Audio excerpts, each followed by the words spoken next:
Report लिखा है कि पाकिस्तान में एक आदमी है जो 6 फुट 2 इंच कद का है, उसकी बड़ी ज़बरदस्त उनकी हेज़ल ब्राउन आइज़ हैं और अपने आप को अमेरिका का बड़ा वफ़ादार समझता है। वो हमारे लिए बड़ा अच्छा है।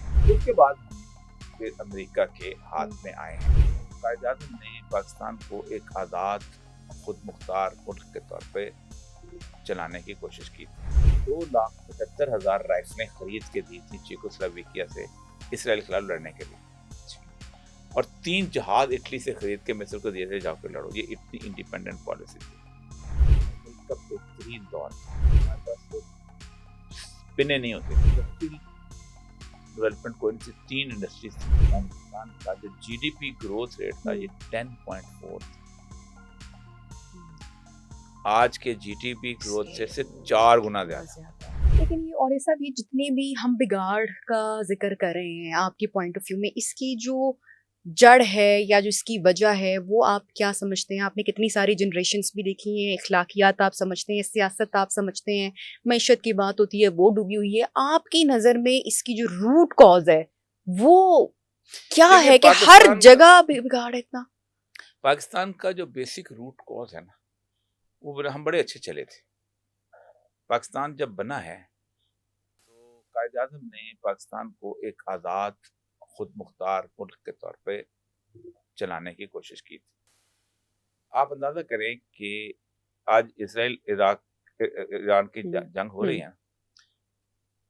एक यरूशलेम की यूनिवर्सिटी की एक स्टडी है, वो कहती है कि कायद-ए-आज़म जो थे उन्होंने 2,75,000 राइफलें खरीद के दी थी चेकोस्लोवाकिया से इसराइल के खिलाफ लड़ने के लिए। और 3 जहाज इटली से खरीद के मिस्र को दिए थे, जाओ के लड़ो। ये इतनी इंडिपेंडेंट पॉलिसी थी। मैं कायद-ए-आज़म मोहम्मद अली जिन्ना की बात कर रहा हूँ। फिर उसके साथ-साथ हमारे यहाँ एक तसव्वुर था कि हमने इस मुल्क को बनाना है। 1947 से लेके 1958 तक ये इस मुल्क का बेहतरीन दौर था। आप सोचें कि किस्से हैं जो कि हर बायोग्राफी में लिखे गए हैं कि हमारे पास पिने नहीं होते थे। तो एक पीएन को जाते थे कि जाओ तुम वहाँ झाड़ियों में से कांटे निकाल के लाओ ताकि वो पिने लगाई जाएं। उसके बाद इंडस्ट्रियल डेवलपमेंट को इनसे 3 इंडस्ट्रीज थी और हमने एक इंडस्ट्रियल डेवलपमेंट कॉर्पोरेशन बनाई। 1954 में पाकिस्तान का जो जीडीपी ग्रोथ रेट था ये 10.4 था। आज के जीडीपी ग्रोथ से सिर्फ 4 गुना ज्यादा। फिर हमारे ऊपर जो है, हमारे ऊपर एक उस्ताद टूटी बड़ी खौफनाक, जिससे हम फिर खराब हुए। अबुल हसन इस्फहानी एक सफीर होते थे, उन्होंने लियाकत अली खान को एक खत लिखा कि आपने जो रूस जाने का वादा कर लिया है ये बड़ा अच्छा किया है।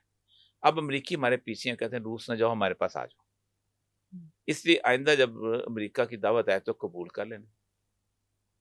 अब लियाकत अली खान साहब ने वो दावत आई और 1950 में उसको कबूल कर लिया।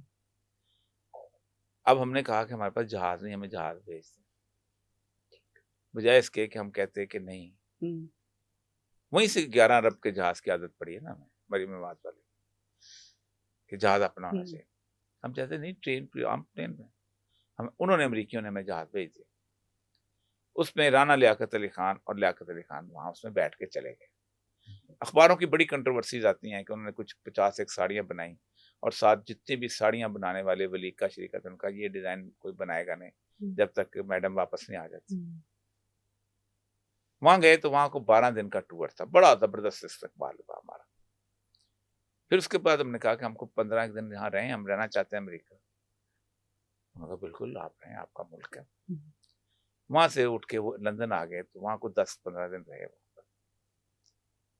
फिर कहा हमें कनाडा में हमारे कोई रिश्तेदार है तो जहाज वहां ले जाए, तो वो कनाडा जहाज ले गए। को 2 महीने का टूर करके जब लियाकत अली साहब वापस आए तो इस दौरान एक रिपोर्ट थी अमेरिकन नेवी की, उस वक्त सीआईए नहीं होती थी। सीआईए बनी तो है, बस बन गई थी 1948 में बनी है, लेकिन ऑफिशियली उस तरह से नहीं, काम ज्यादा नहीं करते थे, अभी ठीक है। हमको काम आता नहीं था। तो अमेरिकन नेवी जो थी, चूंकि सेकंड वर्ल्ड वॉर की ट्रेन थी, वो कर रही थी। उन्होंने एक रिपोर्ट लिखा है कि पाकिस्तान में एक आदमी है जो 6 फुट 2 इंच कद का है, उसकी बड़ी जबरदस्त उनकी हेजल ब्राउन आइज हैं और अपने आप को अमेरिका का बड़ा वफादार समझता है। वो हमारे लिए बड़ा अच्छा है।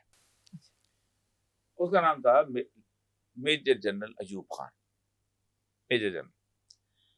तो आते ही लियाकत अली खान साहब ने एक फैसला किया कि मेजर जनरल अयूब खान जो है ये हमारा आइंदा से आर्मी चीफ होगा। उस वक्त अयूब खान जो था उसकी प्रमोशन लेफ्टिनेंट जनरल बनी हुई थी, तो 12-13 दिन के अंदर उसको लेफ्टिनेंट जनरल बना दिया गया और 25 दिन के बाद उसको फुल जनरल बना के उसको आगे से। उसके बाद हम फिर अमेरिका के हाथ में आए हैं, हमारी डोरे जो है अमेरिका के हाथ में चले हैं। हमारी अखलाकियात, हमारी अक़दार, हमारी रिवायात, हमारे फैसले सारे के सारे अमेरिका के हिसाब से उससे चलना शुरू हुए हैं और वो हमारे इंटरेस्ट को उसमें है। हमारे यहाँ बड़ी जबरदस्त किस्म की डेमोक्रेटिक प्रोसेस चल रहा था। हमने 1956 का आइन बना लिया था।